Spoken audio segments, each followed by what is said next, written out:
in the 60s there was a lot of hysteria. Oh, it was wonderful.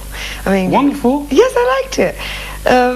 It was fun, sort of being driven out in laundry baskets and under in all sorts of disguises. That was fun. I'm glad I don't have to do that anymore.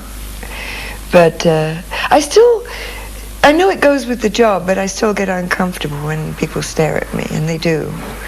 Particularly when I'm eating, because then I always drop the food. And I never eat successfully when people are staring at me. You know what that's like. Mm-hmm. When I got outside the house, it was pretty crazy. Remember, you may not, but Ready, Steady, Go was the big show. Not a problem. That was my first job, actually, doing the interviews on that. And you began as a journalist. Oh, no, I had 3 weeks off between the Springfields and being a solo, so I got to be the MC. First interview was the Beatles. Yes. Yeah. No, first, the Springfields were a band with your brother. Brother and one other boy. One other boy, yes. Yeah, and we, prior to the Beatles, were the top group. I don't know why. None of us ever knew why. Little Boy was a hit of the Springfields? Silver Threads and Golden Needles was big, and Island of Dreams and stuff like that. We were just very loud and very cheerful, and at the time there was no one like that, sort of pseudo-folk. But we were smart enough to see what was coming. And the band collapsed? No, we disbanded when we were right at the top. We actually disbanded at the London Palladium. And after that there was a free time? There were 3 weeks. 3 weeks? I had already made an album of my own, you see. In 3 weeks? Yeah, no, before that. Oh, before that. But it wasn't released yet, it was just waiting. I mean, all of this was done with full permission of the 3 people involved. We all wanted it, we were ready, it was time. Besides, we'd gone to see the Beatles at the Cavern when we were playing Liverpool, and I said, watch out, it's time to finish. And then your solo career? Yeah. 17 hits in the 60s? Yeah, and intermittent flurries after that. And it was a We were talking about hysteria. Oh, we're talking about hysteria? Were we talking about hysteria? First hysteria, yes. Just getting out. I think it came from Ready, Steady, Go. I mean, literally, it used to be at Reader Fusion, which was in Kingsway in London. And it was crazy. We used to have to be carried out by policemen above the crowd. And I had a rather sort of large American car, and they would indeed get on it. And one time they tipped it completely over. And another time they danced on it in stiletto heels. Now, I was not too happy about that, but when you're inside and the doors are locked, there's not a whole lot you can say apart from curse very loudly. And how's the feeling that people always want to hear your big hits from the early 60s? Fair enough. It's fair enough too? Yeah, I mean, I wouldn't want to make an entire act of that, because I think that would be boring for everyone, particularly for me, because although I still forget the words of them, I mean, it's reasonable to understand that when you sing the same thing over and over, you rather lose feeling for it. But I think it's ungrateful and stupid not to at least pay some attention to the past.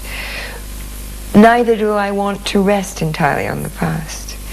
When I do an act, a concert, I'll do about 17 minutes or 20 minutes of old stuff, but the rest is new.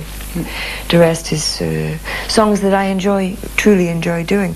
But I can tell you, by the time I get to You Don't Have to Say You Love Me, which is the one before I go off, before I come back again, I always go, no matter how hard it is to sing, I just know that everything's going to be all right. If everything else has gone wrong, which it usually hasn't, but maybe the audience isn't that great, once you start that song, everything's okay. And then you can do 2 or 3 more, and it's wonderful. So, I mean, it would be, to not do that, it's just bad business apart from anything else. Well, I spoke with a lot of people, and they were very famous in the 60s, and they are very poor now. You know also a lot of names. Yeah. What is the difference between you and the tragic persons of the 60s? I know one is a bus chauffeur, he's on a bus now, driving a bus. Well, some people are able to return to a normal life if they had one before, but I didn't come from a very normal family. And whatever normal is, I mean, we've always been a rather eccentric family. What's left of us is still eccentric. So I don't know what normal is. If you came from, say you were a butcher before you started, maybe you can go back to being a butcher, but I was never anything but a singer. Let's ask you for a very honest question. Where's the money now? Have you saved some money, or is? Yeah, I'm fine. Yes. The reason I'm fine is because, unlike a lot of people, I may not be as well off as some people now, but I'm quite well off. I'm comfortable. But that is done through some, just careful. But I think you've also made mistakes in the 60s. Oh, lots! I mean... Tell me two mistakes. Well, nothing. I mean, it's just that when in the 60s, we were all crazy anyway, wonderful. It was very hard work, and so we played hard, we partied hard, and did, some wonderful things. The thing is, it never occurred to, I don't think, any of us, or maybe people who came from a more sedate bourgeois families, to put money away for the future, for a rainy day. After all, it's always raining in England, so why put money away for a rainy day? I mean, I never had any health insurance. I don't know whether I have now. It never, pension plans, things like this. You don't have a pension now? No! I mean, it just... You had to save neither did my parents. No? It just didn't occur to me, probably that I would live this long, and secondly, that I would have any need for things like that, and luckily I don't.